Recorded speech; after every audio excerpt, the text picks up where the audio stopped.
The sun shone on Edinburgh this weekend as the footy community descended for AFL Europe's Euro Cup. 9-a-side teams from across the continent battled it out across 4 pitches in one of the largest Aussie rules tournaments in the Northern Hemisphere.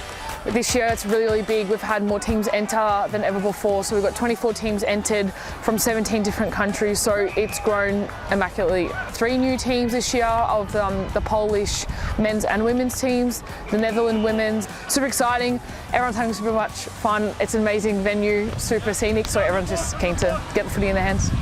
After the enforced break with COVID, there was a special atmosphere as footy got back underway. Special doesn't come close to it, you know.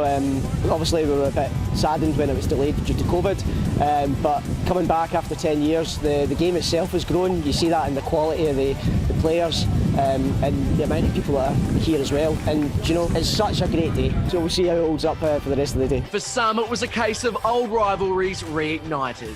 One of the first matches of the day saw the Scottish Klansmen and the England Dragon Slayers go head-to-head.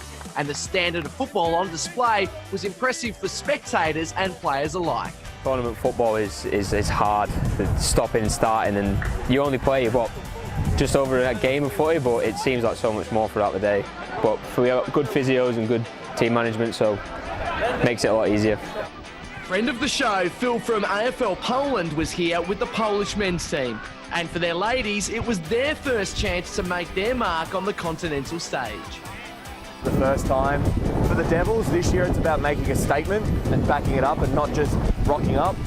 For the Angels, it's more or less the same thing, making history, making their debut. But judging by the way that the girls played their first game, they're out to make a hell of a statement. We've never played as a team. Back home, some of the girls come from a small town called Nyssa. They have a fairly a big footy community, but they've somehow fallen in love with the game, and how couldn't they? 2 of the girls are from Warsaw, a group come from Silesia. They kind of play with the guys mostly, and we've banded together to play our first ever game as a team. And despite losing their opening game, the Angels loved every minute of it. Exhilarating. I can't put it in words. It's bursting out of my skin. I can't contain it. It has been so much fun. We've just gone up against an incredibly difficult team with the, I don't even know what they're called. England, Britain, I don't know. The other white and red team. And they were fierce and it was hard. So yeah, looking forward to possibly some successes in the day. With every amateur game, there was always personal sacrifices made. The German team set up a page on a crowdfunding site to finance their trip to Scotland. But get here they did, and they couldn't be happier. I mean, we've all been looking forward to this, and we really developed the team again and really tried to structure it and use the time that we had. So it's great to see it all coming together here. Yeah, I mean, the weather is holding up. The wind is a bit of a pain in the hole, but it's all right. I mean, what we expected in Scotland. The growth of the sport and standard of the ladies' game in England had given their manager a selection headache.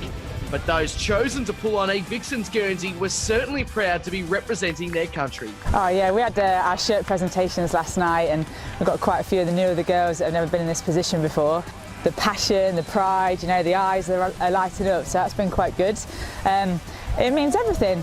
We've had quite a strong squad, and we've had to say, actually, you haven't made it this year. So yeah, everyone that's here deserves their shirt, and they're going to prove that to us today. And the girls certainly proved they'd earned their shirt, progressing to the final where they faced tournament favourites, the Irish Banshees. Yeah, look, there's always a bit of rivalry between us and the Banshees. Our preparation's key. We've done a lot of preparation, so yeah, we're set up. We face them in the final. They're just like everybody else, and we'll go out there and we'll play our game, and whoever wins, wins. But the Banshees sure did live up to their pre-tournament billing.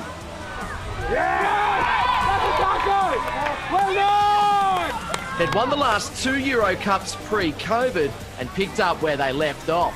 The Vixens couldn't cope with their strength and perseverance, and when the final siren sounded, well, whistle actually, the score was 34-1 in the Banshees' favour.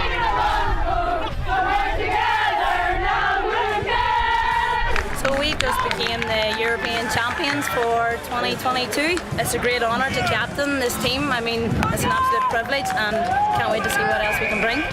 The men's final saw the Dragon Slayers face the German Eagles. The Eagles had unexpectedly beaten the Irish Warriors to make it into the granny.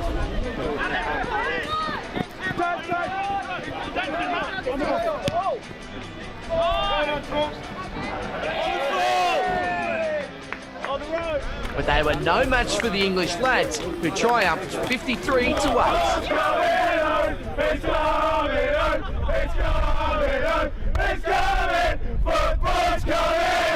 These guys, we didn't train together in the build-up. We knew that there was 7 or 8 new players that we wanted to give a chance to. So that was a big thing today, to give a few new guys a game.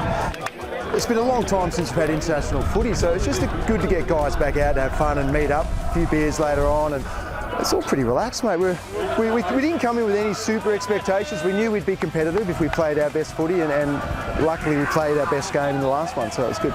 So a huge congratulations to the Irish Banshees and the England Dragon Slayers, our 2022 Euro Cup champions. And we can guarantee the celebrations will go long into the night here in Scotland. No, it's been a fantastic event. We started at 5 a.m. this morning. We were all day yesterday setting up. It has been a very windy day, but the weather's held up in Scotland. I keep saying it's a winter sport and it's summer here, so, you know, it's 50-50. But they've had a fantastic day. All the teams and matches have been really competitive.